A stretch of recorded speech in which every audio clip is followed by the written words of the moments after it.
So thanks for being here today. I want to talk about neuro-linguistic programming as conversational hypnosis. So part of what I need to explain is what is neuro-linguistic programming, or NLP, and what is hypnosis exactly, and how do the two connect, and in fact, in a lot of ways, overlap. They're not the same thing, but they relate to one another. So first I'm going to talk about hypnosis, and then I'll come around talking a little bit about NLP, and then they'll start to come together and really make sense.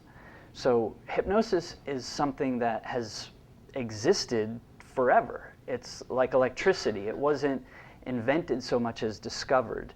And the history of hypnosis, which I'm not going to go into a lot, really from our view of it now kind of dates back to the mid to late 18th century. But NLP came around in the 1970s and made a model of hypnosis based on the work of one hypnotist in particular. He was a psychiatrist named Milton Erickson.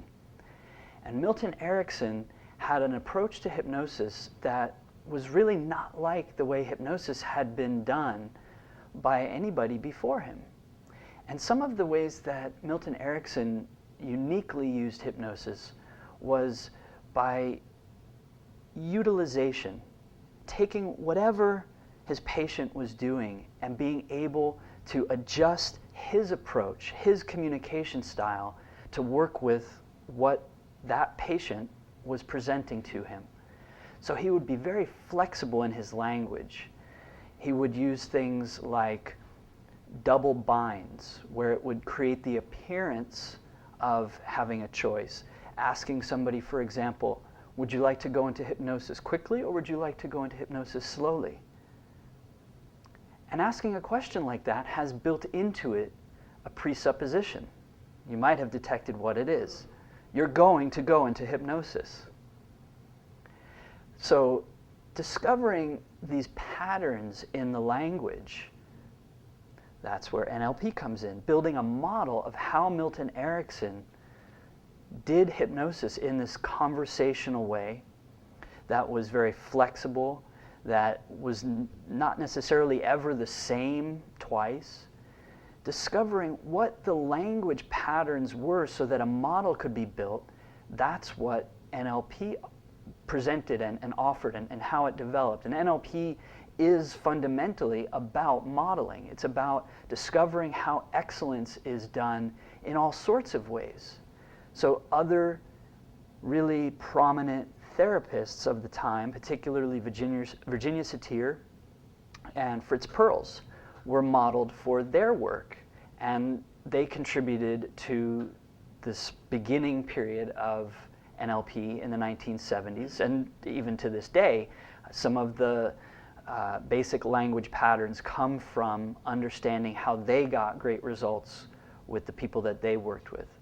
But today we're going to be focusing mostly on what we got from the work of Milton Erickson and how the language patterns of NLP give us a way to conversationally create hypnosis. So what is hypnosis exactly?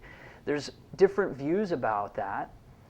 For our purposes today, it's primarily about how we can facilitate somebody directing their attention inward and be able to create shifts in the way that their mind is organizing and storing information, which is really kind of back to the model of NLP, and I'll say more about this sort of internal representation system that NLP is built on. But in terms of hypnosis, guiding the way people are directing their attention, that's a big piece. And in more conventional, traditional styles of hypnosis, it's probably even more important than the way that NLP works. So hypnosis is more than just that focused absorption of attention. That's certainly a hallmark. But hypnosis is demonstrated in many ordinary, everyday ways that we experience life. For example, I've never met anybody, let's find out if there's any exceptions here today. I've never met anybody who has not had the experience of watching a TV show or a movie, and you just get so absorbed in what you're watching that the stimulus that you're absorbing begins to affect your physiology. Maybe there's a really tense, dramatic scene, and you start to notice your heart racing. Or maybe something really sad happens, and a character who you've come to take an interest in and like is killed. And without any conscious attention to it, you might notice a tear streaming down your cheek. Has everybody here experienced something along those lines? Yeah. So your body has this automatic reaction to what it's become absorbed and focused on. And that's one of the hallmarks of hypnosis. So when somebody's in hypnosis, we can suggest to them something, and they will respond to what they're imagining as if it's real. And we see all sorts of examples of this in real life. Laughter is another great example. We know that when we laugh, our brains produce serotonin and endorphins and dopamine and oxytocin, and when we do enough laughter and we get those happy hormones flowing, our body can't tell the difference between whether we're laughing at some real funny thing or whether we've just triggered this natural process that makes us feel good. And so we laugh because it feels good. Another example of how hypnosis just sort of occurs naturally in everyday life in a way that many, if not most people have experienced is what we call highway hypnosis. Have you ever driven down the road and you get to your exit and you sort of, whoa, I don't remember the last 5 exits, or you miss your turn and then you're like, oh, it's you got so absorbed in whatever you were focused on, and you still have your conscious ability to safely drive. You were never in any danger. You weren't putting other drivers at risk. But it's this way that we have of sort of dissociating, where our attention's on one thing while stuff's happening automatically inside. And so these are some of the hallmarks of everyday hypnosis that can occur without a hypnotist saying something specifically to try to induce trance that's in the more conventional model, and that's not even in the conversational vein of NLP using the patterns of language. It just sort of occurs. So what I'm trying to convey here is that hypnosis is an everyday, ordinary state that we go in and out of all the time. And there's other ways of presenting hypnosis, but that's our model for today. And so Milton Erickson had a very flexible way of helping people, facilitating people going into that altered state. We took from that some of the key language patterns, and that's where NLP comes in. So what is NLP exactly? Well, it's about modeling excellence first and foremost, and so that could be the language patterns of really successful therapists. It could be, how does a pro golfer swing the club and move his body and hold his hands and control his thinking and his emotions. It could be in any field, being able to build a model of excellence to be replicated and learn from. In this case, we're looking at models of language that allow facilitation of access to that hypnotic state.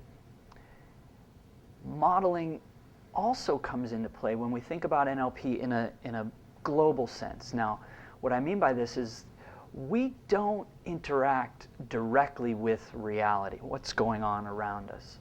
We interact with our own unique perception of reality.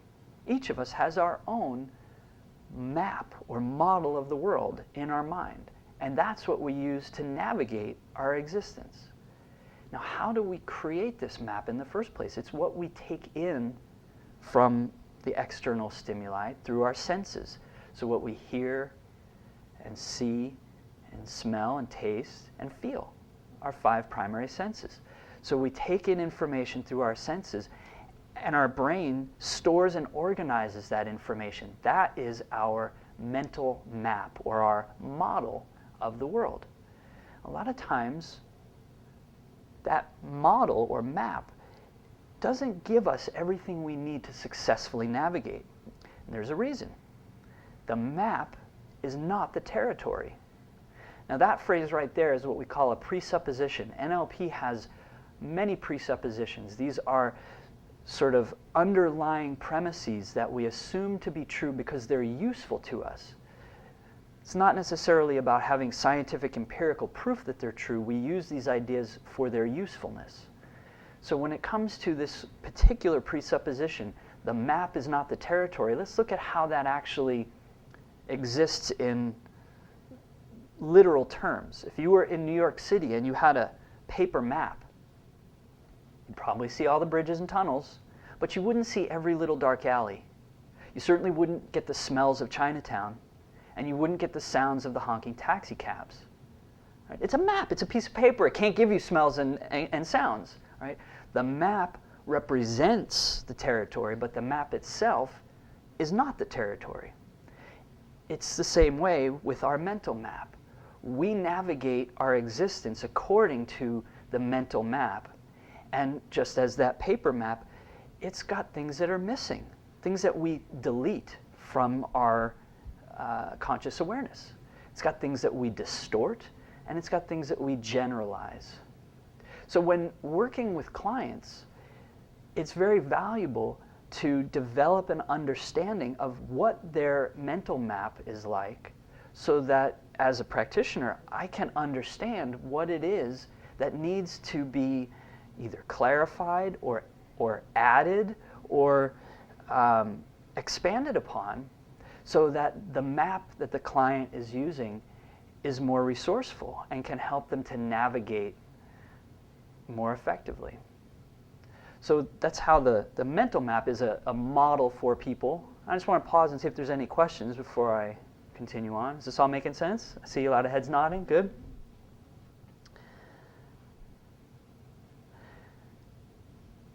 So not only do we experience this altered state of trance or hypnosis through everyday experience, like I've mentioned with driving and watching a movie, but some of the more dramatic, what we call trance phenomena, things that you might have been startled or amazed to see in a different context of hypnosis, like a stage show or in a movie, things where people can be made to forget their name, for example. Okay, so that's amnesia. It's a stage trick, but you know what?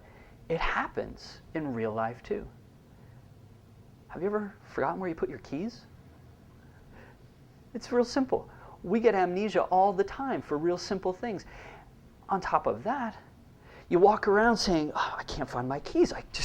Where are my keys? I'm looking everywhere. I can't find my keys.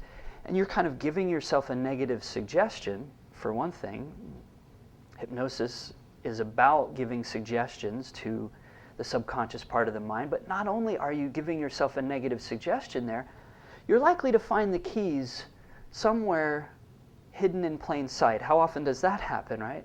So you're not only giving yourself that negative suggestion, one of the effects of doing that is that you wind up negatively hallucinating. Now, people typically know what a hallucination is when it comes to seeing something that's not there. That's a positive hallucination. There's also negative hallucinations, where something is there and you just don't see it. So these are a couple of the examples of what we call trance phenomena that occur in ordinary experience, just like going into the trance state occurs in ordinary experience. There are others. Again, with the automatic response, let's have a little shared experience here. If you take a moment and just close your eyes and imagine being in the kitchen for a second. And you go to the refrigerator and you open it, the light comes on, you can feel the cool burst of air, and you reach in and you grab a lemon. And you can see its bright yellow color and feel its texture, those little dimples, and give it a squeeze. And it's mostly firm, but you can tell there's a little juice in there. close the refrigerator, you put the lemon down on the cutting board, you pick up a knife, feel the solid handle in your hand as you chop the lemon into wedges. Careful that that juice doesn't zing you in the eye, that will sting. Hold up that wedge of the lemon, give it a whiff. Take a look at that soft, juicy fruit. The juice might start to drip down your wrist a little bit, and go ahead and take that lemon wedge and just go ahead and pop it in your mouth. Your face might start to pucker a little bit, and what you might become aware of is the taste of that tart, sour juice as it begins to sting, rolling down the back of your throat. And what I'm really curious about at this point is how many people have begun to salivate. It just happens. This is an example of the automatic response that we get. When we allow our mind to have an experience, our brain, our body will respond the same way to the brain as if it's real or just imagined. And so this is part of the power of hypnosis. And I didn't do anything to induce hypnosis in you. I'm still talking in exactly the same way I was talking when I was saying, Dr. Erickson and Virginia Satir. We're just having a conversation. And yet you can experience and produce what we call a trance phenomenon.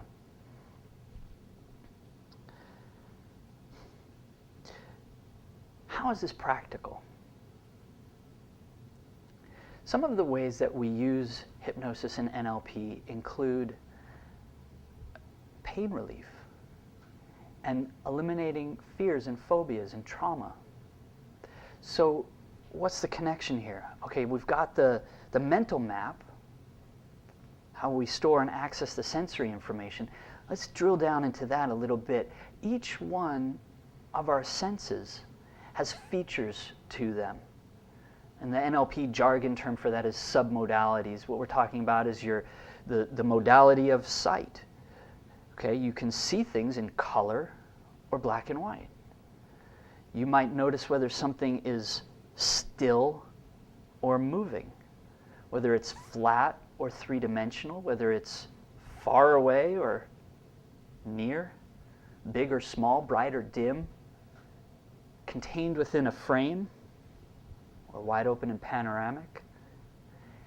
And when you notice the way that you visualize things, these are some of the features of how you visualize. They represent your unconscious manifestation in your mind of how you're relating to the thing you're imagining. So this is sort of like the topography of your mental map. With this understanding, you can make adjustments to the features of your senses. And I just picked the visual first, but each one of your senses has features like this.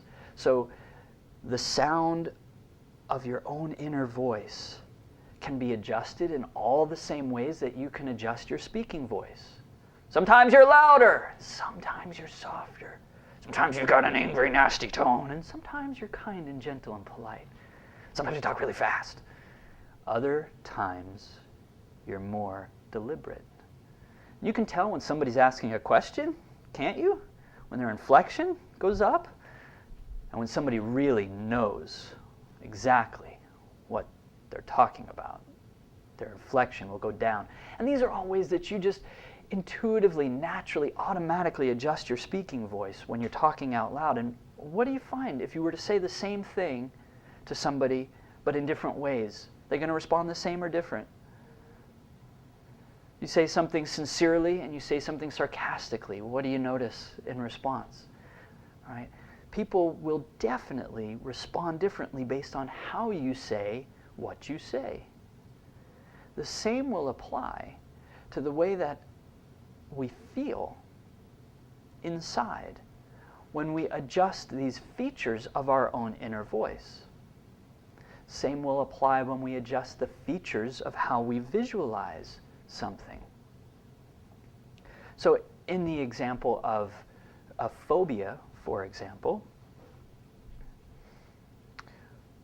we'll help a client in a very hypnotic way that's absolutely conversational to imagine the experience of being in a movie theater and seeing the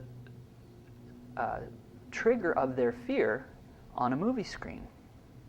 So now they're shifting the perspective from, instead of being inside the experience, which we call the associated perspective, they're dissociated. They're a detached observer.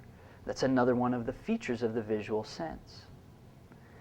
And when detached from the stimulus, the trigger of the fear in that way, even just imagining having that detachment in the mind, and then taking that image, shifting it from color to black and white, playing it forwards and backwards, high speed, reverse, we begin to adjust these features of that internal representation. We're adjusting the way the mental map is coded. And just by suggesting to somebody that they can imagine things this way, and that they can alter the way that their mind is allowing them to create the stimulus for the response of fear, it changes the response. Changes the stimulus, changes the response. But we're changing the stimulus in a very subconscious way. This isn't talk therapy where we're examining what's really the origin of this and what did your dad do to you when you were a little kid. This is taking, how do you currently represent this trigger, this stimulus for the fear? How do you represent it to yourself? And if we change that representation, the response will shift accordingly. And we do a similar thing with chronic pain. People will describe where in their body they're experiencing pain. And they may talk about it being a shooting pain or a throbbing pain, or sometimes it's spinning, and maybe it's not pain, it could be anxiety. And it just, I get, every time I got to do public speaking, I get this real, and non-verbally, just through gestures, people are indicating their own they're unaware they're doing this. They're showing subconsciously how they notice kinesthetic sensations moving in their body. And when we start to talk to them about these features of the kinesthetic representation and the internal auditory representation and the visual representation, those sensations will often have a color and a shape and a texture and a temperature and a pressure. Really? Yeah, really. It's beneath your level of conscious awareness until we point it out. And once we start to look at it that way, just the act of observing something tends to change it.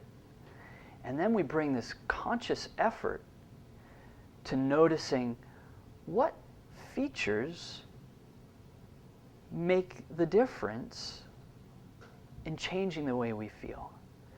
Does that sensation need to get brighter or dimmer?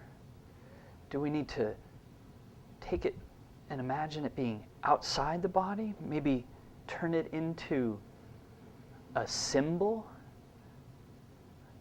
and then discard it? Or perhaps reintegrate it? These are some of the ways that conversationally with NLP, we're changing people's perceptions of their internal experience. What could be more hypnotic than that? So, coming back around just a little bit before we finish up, a little bit more about the language patterns, because that's really where we began with NLP, studying Milton Erickson.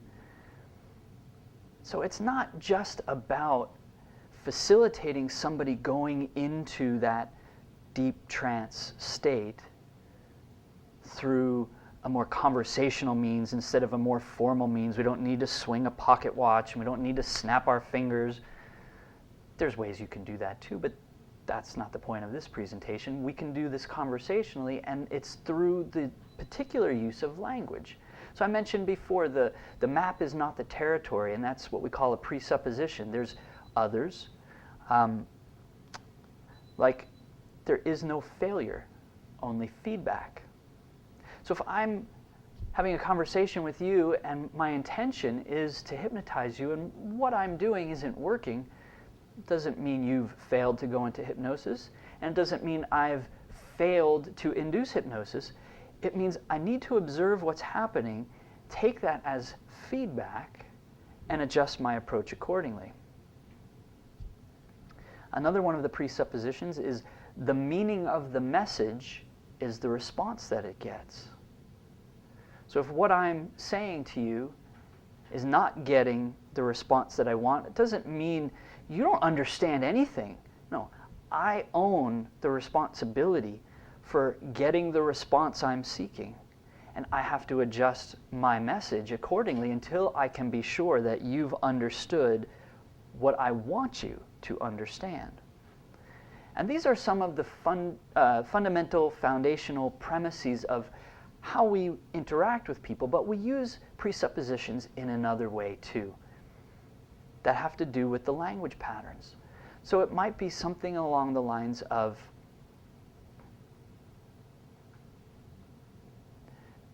perhaps you haven't begun to notice yet that you will relax as you listen to the sound of my voice, but as you continue to focus on your breathing, you may soon discover, and I don't know which hand you'll feel it in first, but you may begin to discover tingling in one of your hands. And I've just included several embedded commands and several presuppositions. I presupposed when I said yet that you may not have begun to relax yet, but as you focus on your breath, you will begin to discover that you will relax. And you may not have noticed the tingling in your hands yet, and I don't know which hand you'll notice first, but you will notice one of your hands beginning to tingle. And so these are indirect suggestions, embedded commands, and presuppositions, all encompassed in what I think sounds like very ordinary conversation that's actually hypnotic by nature. And this is a very, very small nutshell summary of what we got from Dr. Milton Erickson. There's so much more. I want to see if there's anything else I really, really want to get in here before we finish.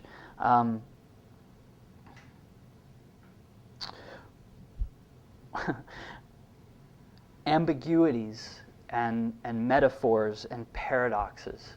These are also among the real classic hallmarks of the language patterns that NLP borrows from Milton Erickson. So it almost feels like a magician giving away a trick to say this, but one of the greatest and most common language ambiguities that we use is to talk to people about how your conscious mind may begin to wander off while your unconscious now focuses on that internal experience.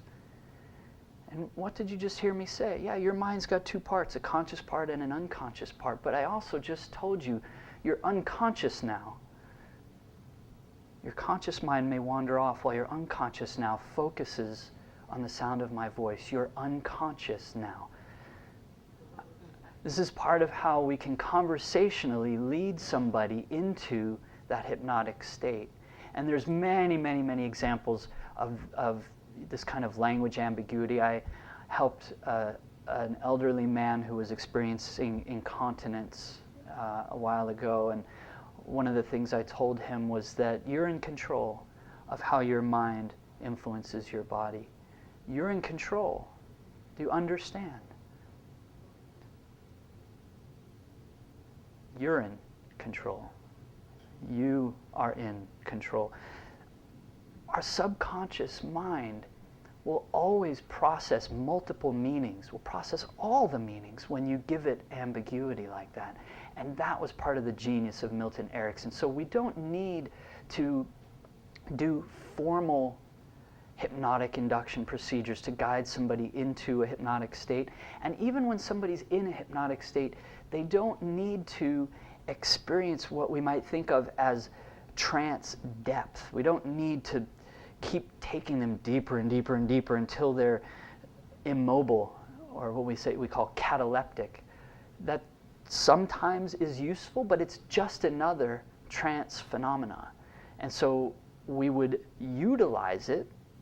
We would either notice when it's occurring and make use of it, or we might have a specific intention in mind to create that effect, because there are times when that's useful, but it's not necessary. And so I just want to kind of conclude with the general point, because I think most people who have thought about hypnosis at all, maybe seen a stage show somewhere, or gotten something out of a movie or a book, it's very common to get some misconceptions and myths about hypnosis. And I want everybody to know that you can't be hypnotized against your will. You can't get stuck in hypnosis. You can't be made to do anything you don't want to do. And if you choose to work with a hypnotherapist, whether it's for chronic pain, for fear, for anxiety, stress reduction, smoking cessation, weight loss, whatever it might be, that you can just have a normal conversation and be guided into this very natural state, and that it's not necessary in all cases to experience a very deep trance state, because we have these kinds of trance phenomena, like salivating when we think of a lemon, or feeling good when we laugh, or crying when we watch a sad movie, that show that we can experience the effects of hypnosis even without going into a deep trance state.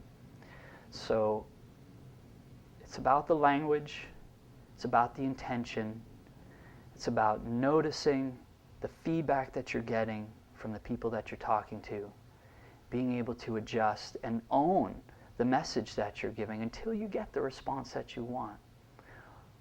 One of the other presuppositions that we use is that in any situation, the person with the most flexibility has the greatest ability to influence the outcome. And when I'm doing hypnosis with you, I will be the most flexible person there. So that's my little talk about NLP and hypnosis, and I really thank you guys all for being here.